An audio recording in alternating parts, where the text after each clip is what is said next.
श्रीमद् कुंज विहारी नमः। श्री स्वामी हरिदास वय तेतराम। जो बैठी ही रहती सदैव कुटिया की देहरी पर, वह बाबरी नेत्रों में एक अपूर्व भाव लिए उठी और चल दी। उपत्यका की पगडंडियों से निकलकर चढ़ने लगी ब्रह्म पर्वत पर बसे वृषभानुपुर की ओर। विगत दिवस बड़ा भारी उत्सव था, जिसका कोलाहल उस निर्जन में बनी कुटिया तक भी अनुभव हो रहा था। उस कुटिया की देहरी पर बैठे बैठे ही तो देखा था कि आकाश से देवगण दिव्य पारिजात के पुष्पों की वर्षा कर रहे थे वृषभानुपुर के महल पर। बाबरी ने प्रणाम किया सभी को नतमस्तक होकर। ये सब देवगण भी तो उन्हीं के, उनसे संबंध रखने वाला स्वतः ही निस्संबंधी हो जाता है और आदर का पात्र हो जाता है। चढ़ रही है वह ब्रह्म पर्वत की पगडंडियों से। देखा एक ओर से आती हुई भोरी सखी। नयन मिले दोनों के ही अधरों पर मधुर स्मित हास्य का नृत्य। हाथ पकड़ लिया दोनों ने एक दूसरे को। जब एक ही लक्ष्य तो संग का, सत्संग का आनंद सहस्त्र गुना बढ़ जाता है। छेड़ते हुए बोली भोरी, चोरी सखी, कल क्यों ना गई तू? कल तो बड़ी भारी भीड़ ही, नेत्र भर के दर्शन हूं नाए होते, और जो लज्जाहीन सी ठाड़ी रहती तो दर्शनन में बाधक हैवे को अपराध बन जातो। स्वाद चली तृप्त हैवे को। दोनों को ही सब विदित, किंतु हास परिहास की लीला।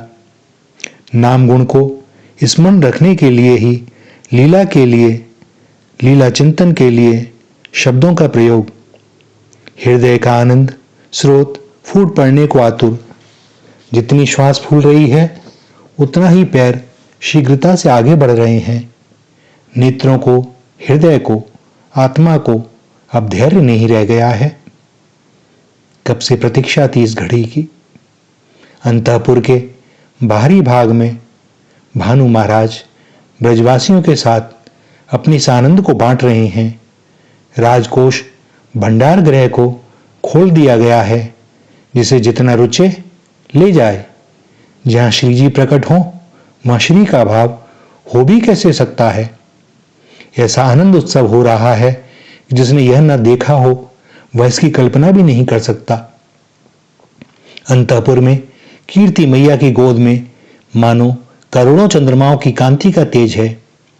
आज भी गोपियां चौओं ओर से कीर्ति मैया को घेरे हुए हैं। मान मनोबल चल रहा है।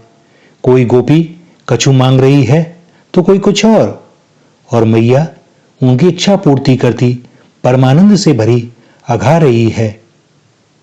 मुझे तो रत्न जड़ित कंगन चाहिए, और मुझे नवरत्न हार, मुझे स्वर्ण करधनी, मुझे पायल बिछिया, मुझे एक बढ़िया सा लहंगा फरिया। गोपियां मांग रही हैं मुस्कुराती हुई मैया से, और मैया कीर्ति मुस्कुराती हुई सबको मनोवांछित दे रही हैं। और क्यों ना दें? जो अकारण करुणा करती हैं वह उन्हें गोद में लिए बैठी हैं। आज सबको अप्राप्त भी प्राप्त हो जाएगा। चिंतन का विषय तो यह कि मांगना क्या है। एक प्रस्तर खंभ का आश्रय लेकर खड़ी हो गई दोनों सखियां। दृष्टि एक ही ओर, कीर्ति मैया की गोद पर। इंद्रियां साथ नहीं दे रही। नेत्र मानो देह का त्याग कर केवल और केवल श्री किशोरी जी के दर्शन के ही प्यासे हैं। हृदय की गति असामान्य हो गई। आत्मा भी श्री जी को सम्मुख देखकर देह में रहना नहीं चाहती। अलौकिक के साथ लौकिक का संबंध बनाने के लिए कुछ तो त्यागना ही होगा। नेत्र, हृदय, आत्मा सभी दिव्य रस का पान कर रहे हैं। श्री जी के नेत्र बंद हैं, किंतु उनकी करुणामय दृष्टि तो सभी पर सब समय। नेत्र तो वे तभी खोलेंगी जिस दिन प्राण प्रीतम सम्मुख होंगे। इन अन्यारे नयनों से प्रथम दर्शन तो उनका ही। देह की सुध न रही, खड़ी रही, न जाने कब तक, न जाने कब से जानती हैं कि वो तो हैं नित्य किशोरी, ये तो केवल मात्र प्रागट्य लीला है। चराचर जगत में, अखिल ब्रह्मांड में सर्वत्र वे ही तो। किंतु अजन्मा के जन्म की भी तो बात निराली।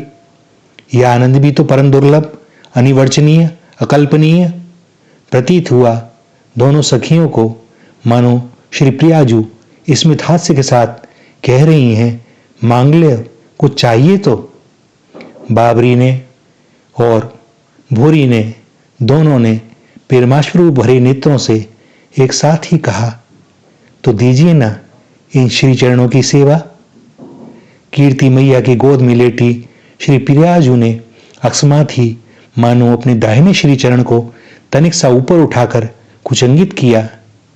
बाबरी हो गई और भी बाबरी, तेज स्वर में चित्कार कर उठी, बधाई हो, बधाई हो, बधाई हो। सभी का ध्यान भंग हुआ।